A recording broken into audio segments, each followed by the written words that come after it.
बचपन कैसा होता है। बचपन तो हर इंसान का बहुत अनमोल होता है। तो इस किताब को लिखने की प्रेरणा आपको कहाँ से मिली? जो माता पिता दादा दादी क्या यादें हैं, तो वही मैं सोच करके मैंने ये किताब लिखी।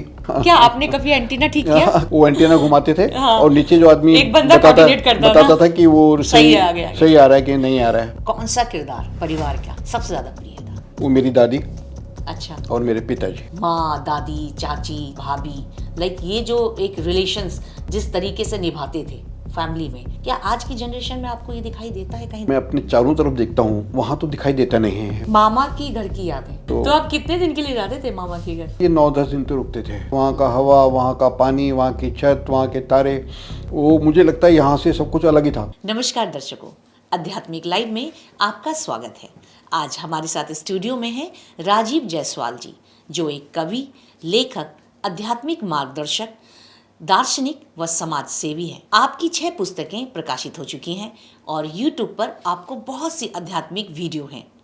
बाय प्रोफेशन आप प्रैक्टिसिंग सीए हैं। आपकी एक पुस्तक मेरा बचपन भी प्रकाशित हो चुकी है, जिसमें आपने अपने बचपन के बारे में लिखा है। तो आज के पॉडकास्ट में हम बहुत सारी बातें करने वाले हैं राजीव जायसवाल जी से, जिनके साथ पिछली बार हमने उनसे हीलिंग से रिलेटेड बहुत सारी बातें की थी। आज उनकी पुस्तक के बारे में हम उनसे जानेंगे और उनके विषय को अच्छे से समझेंगे। तो राजीव जी, आपका हमारे आध्यात्मिक स्टूडियो में धन्यवाद। हमने जो लास्ट पॉडकास्ट किया था, तो उसका फीडबैक कैसा रहा आपके पास? क्या रिस्पॉन्स आया? वो फीडबैक बहुत अच्छा रहा, लोगों ने उसको बहुत पसंद किया। मुझे बहुत से लोगों के कॉल्स आए, बहुत से लोगों के मैसेज आए। That was excellent. पॉडकास्ट जो है आपकी किताब से रिलेटेड है, मेरा बचपन, इसी के विषय को हम उठा रहे हैं, क्योंकि आपने अपनी पूरी बचपन की जो जर्नी है इस किताब के माध्यम से लोगों तक पहुंचाने की कोशिश की है कि बचपन कैसा होता है, यादें कैसी होती हैं, बारिश की बूंदें कैसी होती हैं, नानी दादी का प्यार कैसा होता है, मामा का घर कैसा होता है। आपने रिलेट करके इसमें पूरा चीज़ों को एक्सप्लेन किया है। बचपन और उसकी यादें बहुत अनमोल होती हैं। तो इस किताब को लिखने की प्रेरणा आपको कहाँ से मिली? देखिए, बचपन तो हर इंसान का बहुत अनमोल होता है और बचपन की यादें भी रहती हैं। मैं ये महसूस करता हूँ कि हर इंसान बचपन में जाना चाहता है। वो चाहता है कि कुछ ऐसा हो कि वो अपने बचपन में लौट जाए। ये टाइम मशीन अगर कोई होती और उस टाइम मशीन से हम बचपन में जा पाते तो हम ज़रूर चले जाते। लेकिन मेमोरी ज़रूर होती है हमारे मन में कि हमारा बचपन कैसे बीता, हमारे जो माता पिता दादा दादी बड़े लोग, उनके साथ हमारे फ्रेंड्स, हम लोगों की क्या संस्मरण है, क्या यादें हैं। तो वही मैं सोच करके मैंने ये किताब लिखी, मेरा बचपन। अच्छा, तो मुझे ऐसा लगता है कि जो बचपन आपका बीता होगा, जिसे आप आज बहुत याद करते हैं, वो जाहिर सी बात है कुछ ना कुछ स्पेशल तो रहा ही होगा। उस बचपन में जो आपकी यादें, जो आपकी लिखते वक्त तरोताज़ा हुई होंगी, तो उसके बारे में कुछ बताएं मुझे आप। देखिए, वैसे तो बचपन की बहुत सी यादें हैं। हो सकता है कि मैं उन सब यादों को तो समेट भी नहीं पाया हूँ, लेकिन मैंने कुछ खास बातें मैंने इस किताब में उस समय की जो मेरी यादें हैं उनकी दी हैं। जैसे कि मेरा जो हमारे बचपन में हमारा घर बहुत बड़ा होता था। अच्छा। संयुक्त परिवार था। घर में माता पिता, चाचा चाची, उनका परिवार, दादी। क्या एक अलग माहौल होता होगा ना? एक अलग माहौल तो होता था। आजकल तो परिवार में परिवार कितने है नहीं, लोग होते थे, बहुत लोग होते मतलब थे। क्या मतलब एंजॉय होता था। हाँ। मतलब फुल एंटरटेनमेंट आप कहें, घर का माहौल में वो सारी चीजें मिलती थी, पूरी दुनिया वही बसती थी और वही खत्म हो जाती थी। बिल्कुल बिल्कुल बिल्कुल, एक अलग ही ना टीवी होती थी उस जमाने में। ना टीवी तो नहीं होता था, लेकिन मोबाइल फोन नहीं हुआ करते मोबाइल थे। फोन नहीं थे, लेकिन हमारे घर में बहुत पहले टीवी आ गया था। अच्छा। हमारे घर में उस समय आ गया था जब इंडिया में टीवी नहीं बनता था। अच्छा, तो जब आपके यहाँ टीवी आया होगा, आपको याद होगा हाँ। कि जब टीवी में कुछ चित्रहार या मूवी आती थी तो आस पड़ोस भी आके बैठ जाते थे। हमारे घर में मुझे याद है जब 15 अगस्त या 26 जनवरी होता था, तो हम लोग का काफ़ी बड़ा आंगन होता था। उसमें हम लोग आंगन में बाहर दरी बिछा करके अच्छा। और बाहर टेलीविज़न लग देते थे। और उस समय हमारे पड़ोस के और बहुत दूर के जो हमारे जान पहचान के लोग हैं, वो टीवी देखने के लिए हमारे घर पर आ जाते थे। और करीब 50-60 लोग तो कम से कम हमारे आंगन में होते थे। और बहुत से लोग जो पड़ोस के होते थे, बच्चे जो मुझसे पहले दोस्ती करते थे कि मैं उनको अलाउ करूं अपने घर पे टीवी देखने के लिए। तो वो लोग आते थे 15 अगस्त 26 जनवरी देखते थे। उसके बाद जो कुछ लोग घर पर रुक जाते थे उनके लिए चाय नाश्ता होता था, चाय नाश्ता। चित्रहार होता था, चित्रहार पर सारा परिवार एक साथ इकट्ठा होता था। कई बार पड़ोस के भी कुछ लोग हो जाते थे। बिल्कुल बिल्कुल। तो वो एक अलग ही, मुझे भी याद आ रहा है आपसे बात करते हुए कि लोग जैसे परमिशन की बात है ना, तो हमें ना मूवी देखनी है, वो मूवी आएगी ना, क्या आप चला दोगे क्या, ऐसे करके लोग पूछते थे। अच्छा मूवी आती थी तो मुझे लगता है आस पड़ोस के जिसके यहाँ टीवी नहीं है सब आके बैठ जाते थे। घर में एक ऐसी रौनक सी रहती थी जैसे कोई पार्टी चल रही हो। बिल्कुल बिल्कुल। और मैं आपको बताऊं, टेलीफोन होता था। हाँ। उस समय हमारे सारे एरिया में सिर्फ हमारे घर में टेलीफोन था। अच्छा। और क्या होता था कि जैसे किसी ने हमारा नंबर दे दिया तो उनका फ़ोन आया, उन्होंने हमको बोला कि आप उनसे बात करा दीजिए। हम उनको बोलते ना 20 मिनट बाद आप कॉल कीजिए, तब तक हम उनको बुला लेते हैं। अच्छा। फिर हम उनके घर उनको बुलाने जाते थे, फिर वो आते थे। उस आने के बाद में वो फिर बैठते भी थे, फ़ोन करने के बाद में फिर चाय नाश्ता भी होता था। बिल्कुल। तो उस समय ऐसा अच्छा माहौल उस होता समय था। ऐसा नहीं होता था जिस वक्त कुछ चीज झिलमिल झिलमिल सी आने लगी टीवी पे तो लोग जाते थे एंटीना ठीक करने। क्या आपने कभी एंटीना ठीक किया? कई बार किया। तो कैसे मजा आता था, एक ऊपर चढ़ा हुआ है हाँ और एक नीचे, वो ठीक हो गया क्या, अरे नहीं नहीं नहीं नहीं, थोड़ा और लेफ्ट और थोड़ा राइट। हाँ हाँ, वो एंटीना घुमाते थे हाँ। और नीचे जो आदमी एक बंदा कोऑर्डिनेट करता बताता था कि वो सही आ गया। सही आ रहा है कि नहीं आ रहा है। मतलब वो भी एक हाँ, इंटरेस्टिंग वाला वो फेज होता था, बड़ा मजा आता बहुत था। बहुत इंटरेस्टिंग फेज। तो मैं चलते बता रहा थे था इस कि टाइप। हमारा घर जी। बहुत बड़ा था। जी। घर के अंदर हमारे करीब 100 के करीब हमारे घर में पेड़ थे। अच्छा। पौधे नहीं, पेड़ थे हमारे घर में। मुझे याद है यूकलिप्टस का पेड़, हमारा बाग था, बाग हमारा अलग से था। उसमें यूकलिप्टस के पेड़ थे, उसमें कनेर के पेड़ थे, अच्छा। उसमें अमरूद के पेड़ थे, उसमें इमली का पेड़ था और करीब 20-25 तो मेहंदी के पेड़ थे। अच्छा। मेहंदी के पेड़। हमारा मेहंदी, कई लोग तो मेहंदी वाला बगीचा बोलते थे। और इसके अलावा केली के पेड़ थे, झाड़ियाँ थी बहुत सी फूलों की। तो एक बचपन मेरा जो बीता था। और क्या होता था, जब बारिश होती थी खास तौर पर, बारिश के बाद जब हम अपने बाग में जाते थे तो वहाँ पर वो जो छतरी बोलते हैं, छोटी छोटी बाइट सी, तो वो उगाती थी। अच्छा। और बहुत अच्छा लगता था। यूकलिप्टस का पेड़ हिल रहा होता था।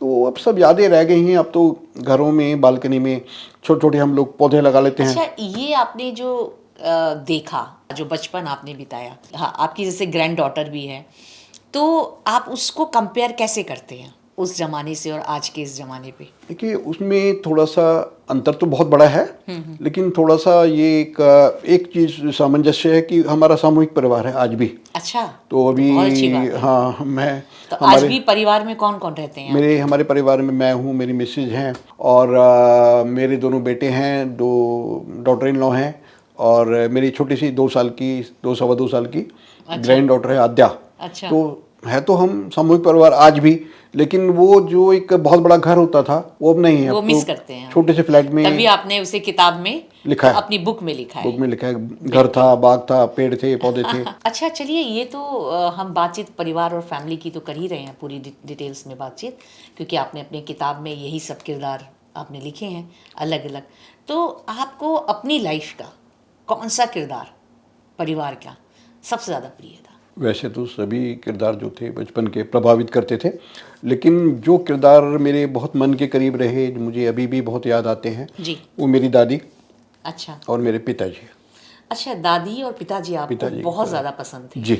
तो उसमें आपको कौन सी बात सबसे ज़्यादा आपकी पिताजी की आपको पसंद आती थी, देखिए, अगर मैं जिससे पिताजी की आपने कुछ सीखा? अगर मैं पिताजी की बात करता हूँ तो पिताजी के व्यक्तित्व में तो बहुत सी बातें ऐसी थीं जिनके बारे में कहा भी जा सकता है, लिखा भी जा सकता है।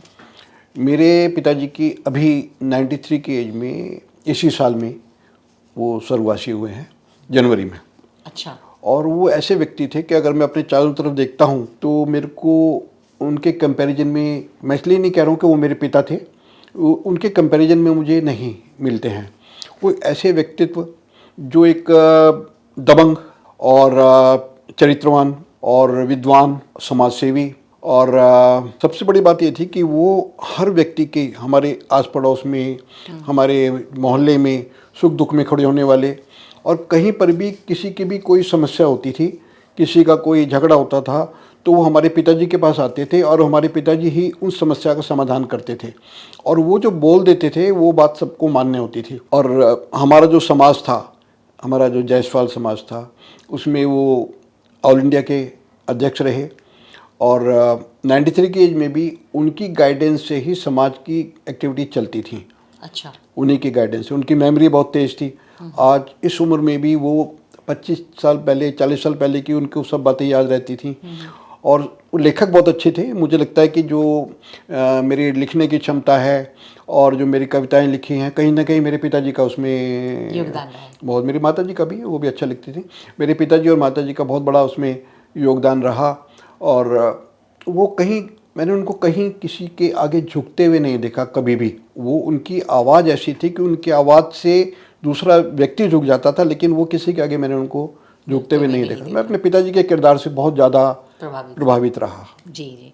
अच्छा, और आपने जैसे अभी दादी के बारे में भी बताया, तो आपको दादी की वो कौन सी बात आपको सबसे ज़्यादा याद आती है? देखिए, जब मैं दादी की बात करता हूँ तो आपको मैं थोड़ा सा बताना पड़ेगा कि मैं जब 2.5 साल का था तो मेरे दादाजी की डेथ हो गई थी। तो मैं जब दादाजी के मुझे बहुत प्यार करते थे, तो जब उनकी डेथ हुई थी तो हमारी जो दादी बताती थी, तो मुझे दादी की गोद में वो दे गए थे और बोल गए थे कि ध्यान रखना। तो दादी मेरे को बहुत प्यार करती थी।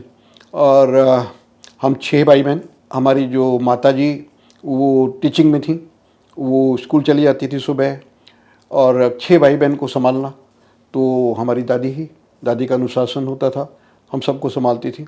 लेकिन उन भाई बहनों में इनके अलावा हमारे चाचा जी का परिवार भी था, उनके भी 3 बच्चे थे वहाँ पर। अच्छा। तो हमारी दादी का एक अच्छा कड़ा अनुशासन में सब बच्चे रहते थे। लेकिन उन सब बच्चों में जो एक उनको बहुत प्रिय था, जिसको बहुत प्यार करती थी, वो मैं था।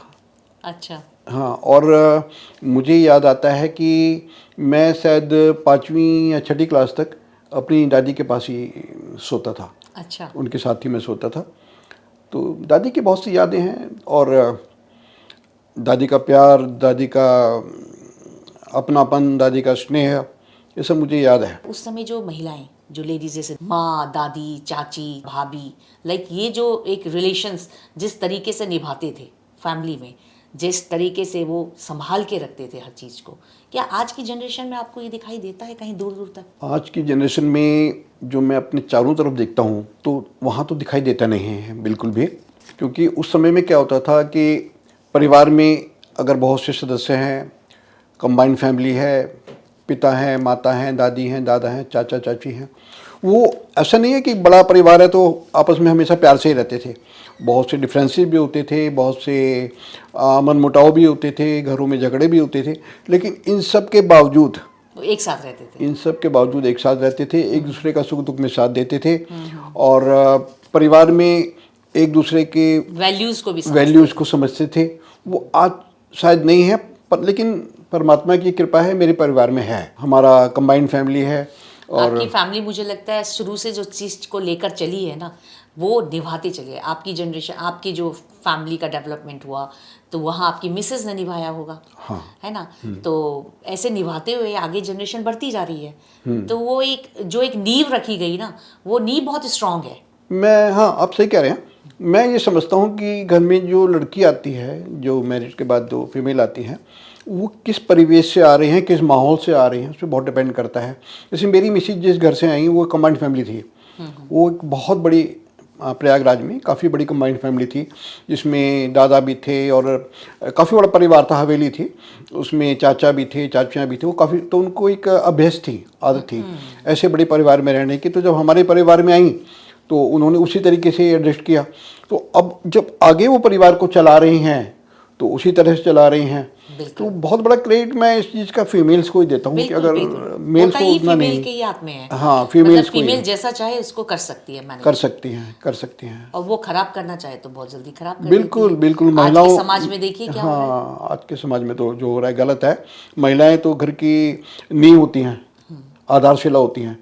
और अगर महिलाएं जो आधारशिला जो है, अगर वो कमज़ोर हो, अगर, तो परिवार में समस्याएं तो पैदा हो जाती हैं। बिल्कुल बिल्कुल। अच्छा राजीव जी, आपने अपनी पुस्तक में 4 फादर्स के बारे में भी बताया है, पूर्वजों के बारे में, तो उनके बारे में भी मैं कुछ जानना चाहती हूँ। हर व्यक्ति का एक इतिहास होता है जी। हर परिवार का एक इतिहास होता है। उसी तरीके से जो हमारा परिवार है, उसमें जो हमारे 4 फादर्स रहे, मेरे दादा रहे या हमारे परदादा रहे, उनका क्या इतिहास रहा, मैंने ये इस किताब में लिखने की कोशिश की है। मैं आपको बताता हूँ ब्रीफ में कि जो मेरे दादाजी थे, और उनके जो फादर थे, मेरे परदादा जो थे, तो वो जब हमारे दादा 2 भाई थे, तो जब वो बहुत छोटे थे तो उनको लेके वो जमैका चले गए थे। अच्छा। वो इंजीनियर थे, उनको लेके जमैका चले गए थे, हमारी परदादी को 2 बच्चों को लेके जमैका चले गए थे। तो जब वो जमैका चले गए तो जमैका में उनकी डेथ हो गई थी। अच्छा। तो जो हमारी परदादी थी अपने दोनों बेटों को लेकर के जमैका से वापस आई कलकत्ता। ओके।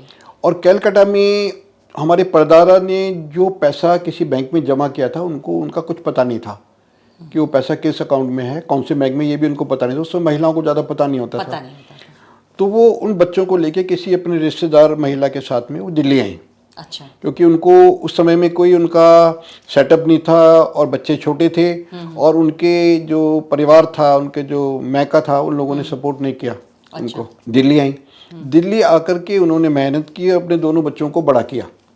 और मैं आपको बताऊं कि सबसे बड़ी बात क्या, कि वो 2 बच्चे जिनके पिता नहीं थे, जिनकी माता ने उनको बड़ा किया, वो इतने मेहनती थे, इतने पुरुषार्थी थे कि उन्होंने एक पहले हौजरी मिल बनाई।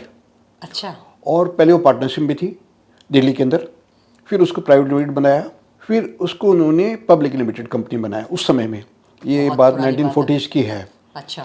तो उसको पब्लिक लिमिटेड कंपनी बनाया। उसका नाम, जब हमारा देश आज़ाद नहीं हुआ था, उसका नाम था western hosiery general mills limited. अच्छा। Western hosiery mills general limited, इस तरह से कुछ था। और वो पब्लिक लिमिटेड कंपनी थी, उसमें मार्केट में शेयर्स थे, और उसके प्रोस्पेक्टस और उसका मेमोरेंडम आज भी मेरे पास रखा है। उस कंपनी का। तो उसमें करीब 400 एम्प्लॉइज़ उस समय में काम करते थे। उस समय दिल्ली की, इंडिया की बहुत बड़ी कंपनी थी।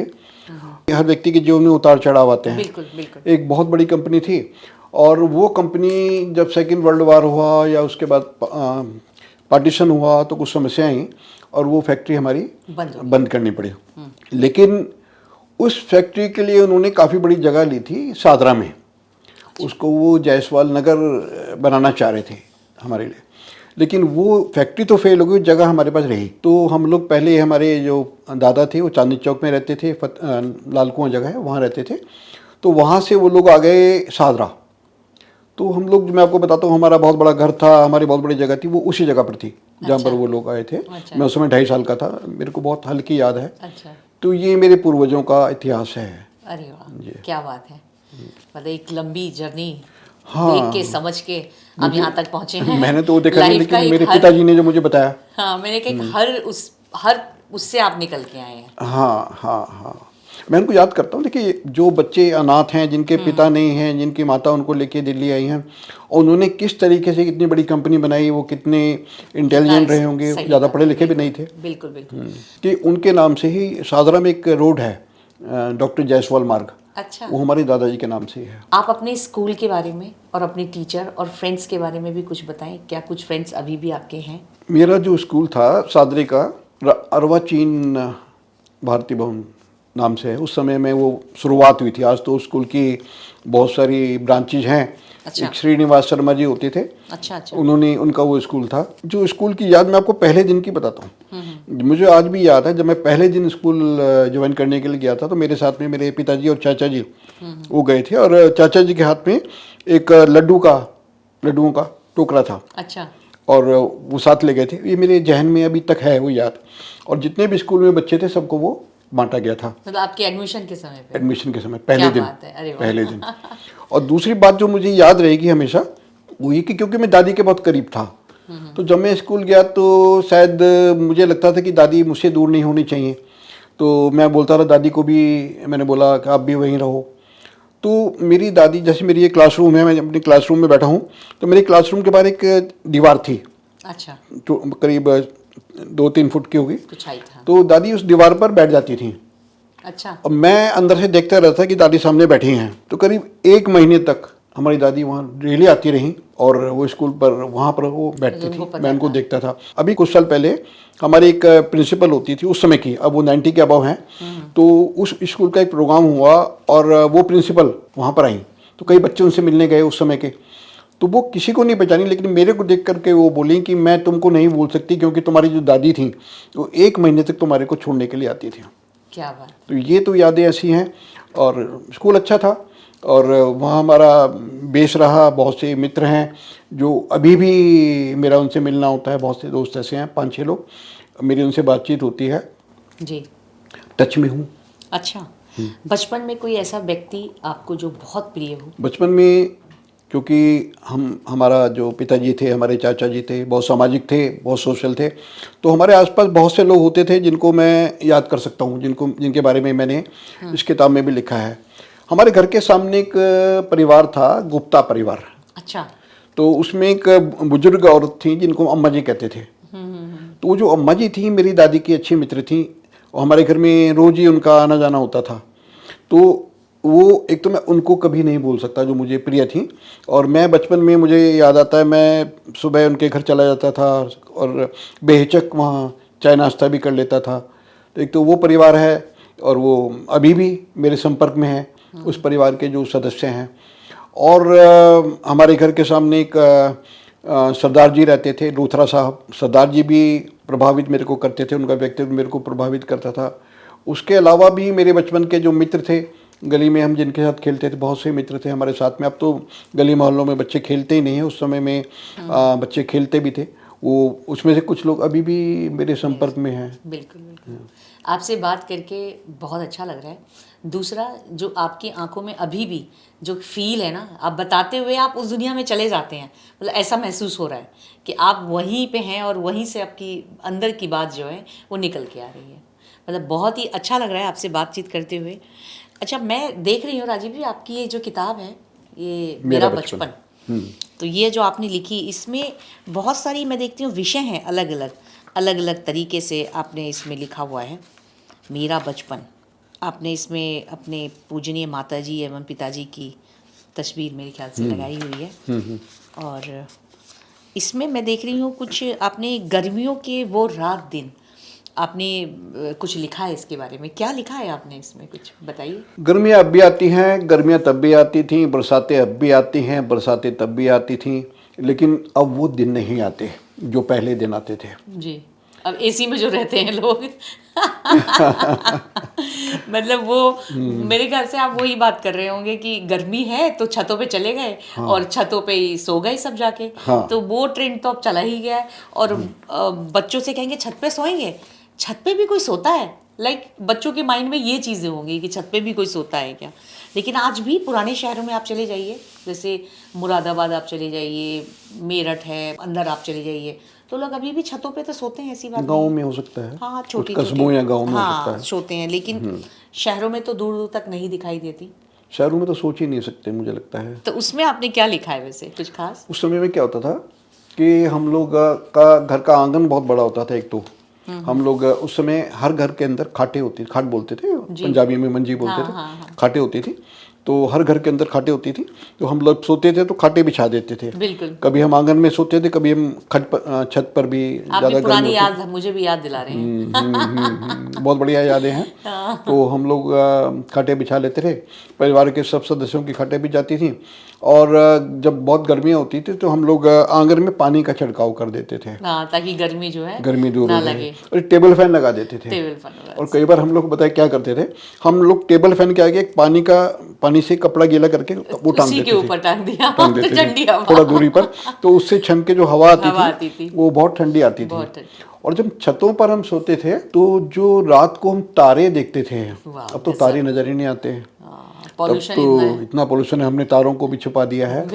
तो रात को जब हम तारे देखते थे तो लाखों तारे जो है नभ में होते थे।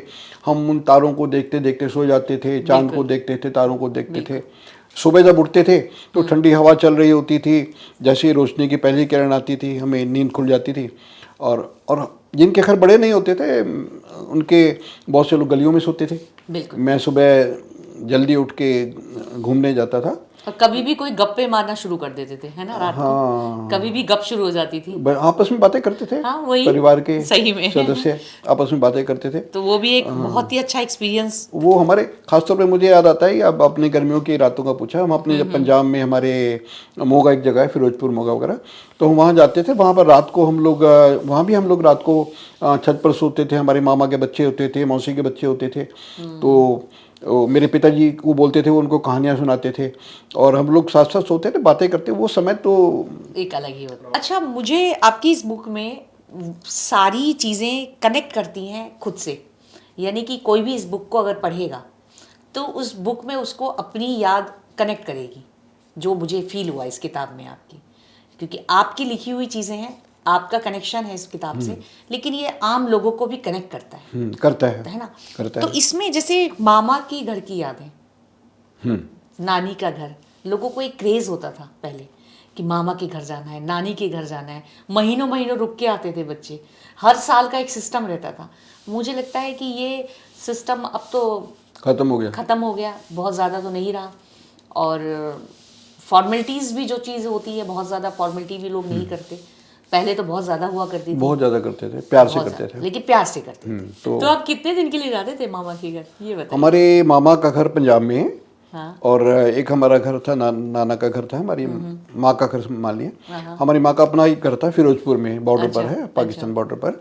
तो हम लोग छुट्टियों में वहाँ जाया करते थे। मोगा भी जाते थे अपने मामा के घर पर, और हम लोग फिरोजपुर भी जाते थे। तो कितने दिन रुकते थे वहाँ जाके? तो हम लोग अमूमन वहाँ मान के चलिए 9-10 दिन तो रुकते थे। 9 दिन गर्मियों में हम लोग वहाँ रुकते थे और 3-4 दिन हम लोग फिरोजपुर में रुकते थे। वहाँ हमारे को बहुत अच्छी यादें हैं पंजाब की। पंजाब का एक माहौल आज भी अलग है, उस समय भी अलग था। वहाँ का हवा, वहाँ का पानी, वहाँ की छत, वहाँ के तारे, वो मुझे लगता है यहाँ से सब कुछ अलग ही था। और हमारे कजन ब्रदर सिस्टर्स, उनकी यादें, उनके साथ खेलना, मामा मामी का प्यार इंटरेक्शन, सही बात है, बिल्कुल। वो यादें बहुत अच्छी हैं। मैं भी अपने बचपन में कुछ कुछ जाती जा रही हूँ। अच्छा, मैं आपसे एक सवाल और पूछना चाहती हूँ। जो बचपन के शौक होते थे पहले और आज के शौक में आप क्या डिफरेंस महसूस करते हैं? बहुत बहुत बड़े अंतर हैं। अब तो बच्चों को वो सब हम जो करते थे, अब तो बच्चों को अगर हम बताते हैं तो बच्चों को शायद यकीन ही नहीं होता है। उस समय हम लोग बड़ा घर था, हम लोग क्रिकेट खेलते थे। अच्छा। घर के अंदर ही, हम लोग बाहर जाने की ज़रूरत नहीं पड़ती थी, हमारी घर के अंदर ही क्रिकेट टीम बनी हुई थी। एक तो हम लोग क्रिकेट खेलते थे और दूसरा क्या था कि हम शाम को गली मोहल्ले के अंदर पूरे सब घरों के बच्चे इकट्ठे हो जाते थे और बहुत से गेम होते थे जो आज होते नहीं। खो खो होता था और छुपन छुपाई होती थी और बहुत ही मज़ेदार गेम अब होते तो थे ये। वो गेम है नहीं।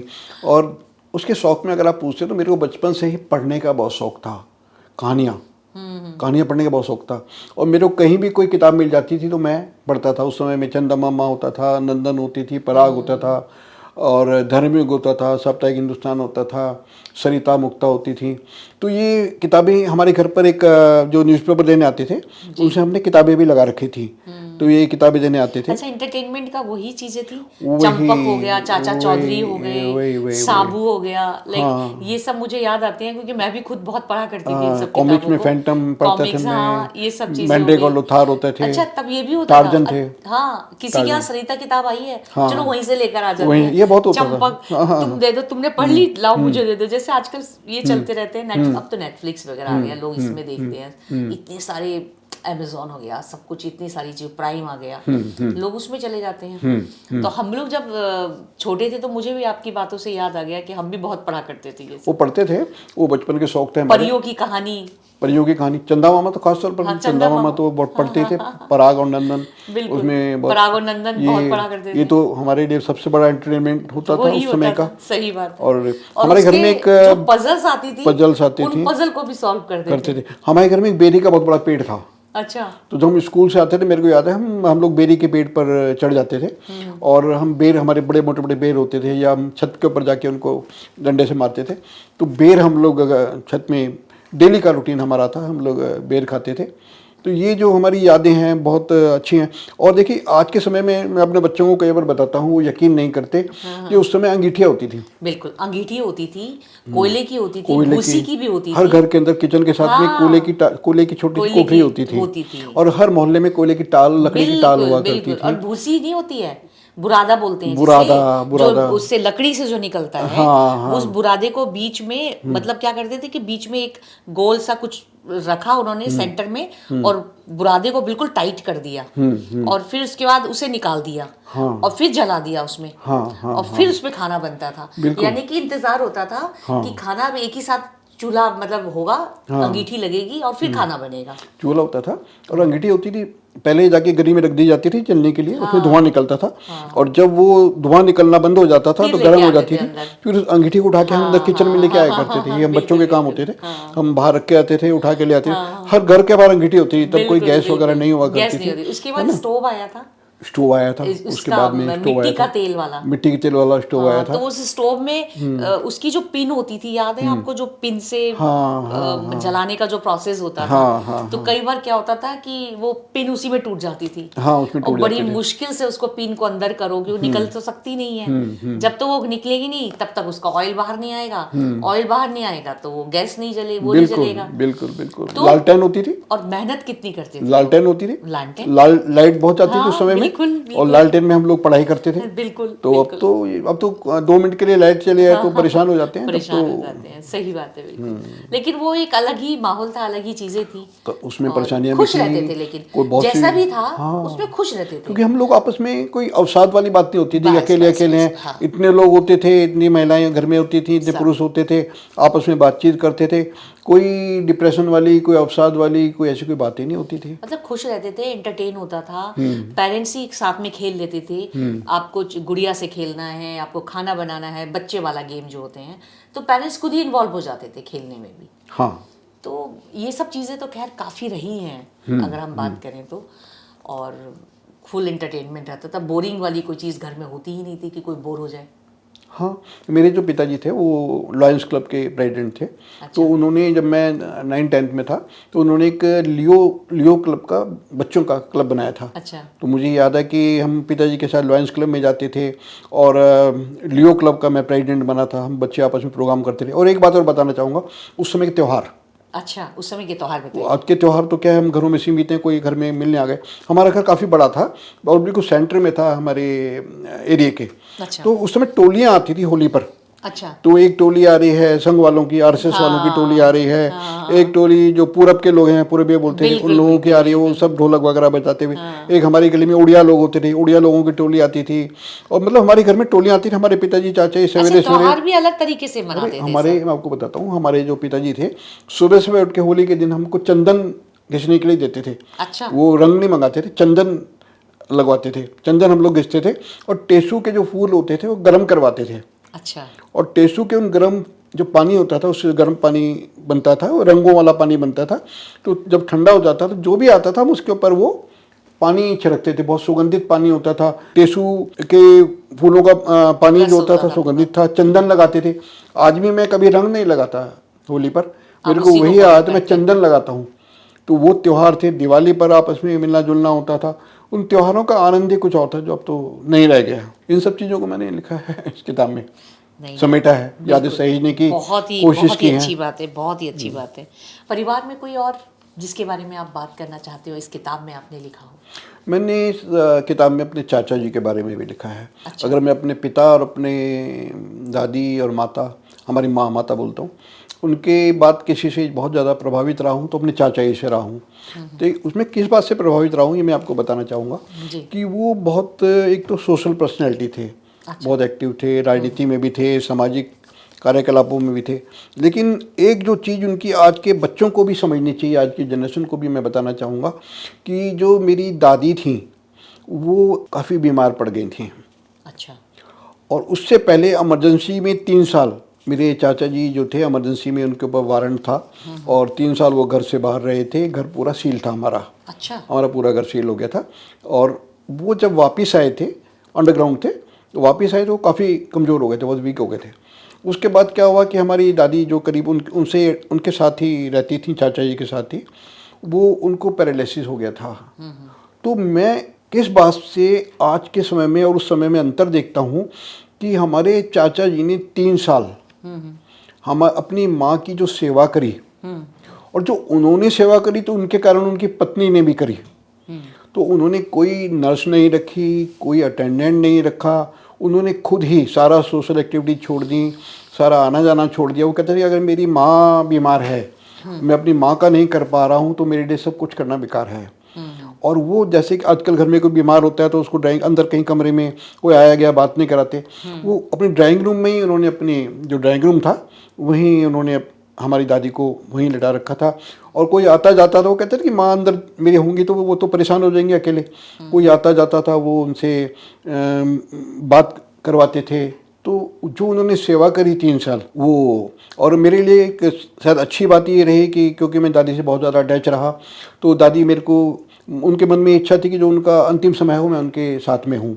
ये मैटर ऑफ चांस है कि जब उनका अंतिम दिन था और मैं उनसे ऑफिस जाने से पहले उनसे मिलने के लिए गया, तो उसी समय जब मैं उनके पास अकेला था, उस समय उनका अंत समय आया। तो ये बातें हैं जो बचपन की भूली नहीं जा सकती। बिल्कुल बिल्कुल बिल्कुल। जी। अच्छा राजीव जी, मैं देख रही हूँ इसमें कविता आपने लिखी है अपनी दादी के लिए, तो वो कविता भी मैं चाह रही हूँ आप सुना दें एक बार। कुछ लाइनें मैं बिल्कुल आपको सुना देता हूँ। बिल्कुल वो दादी के बारे में है। बिल्कुल सुनाइए। बचपन में दादी के पास मैं सोता था, दूर कभी दादी से होता, रात अकेला मैं रोता था।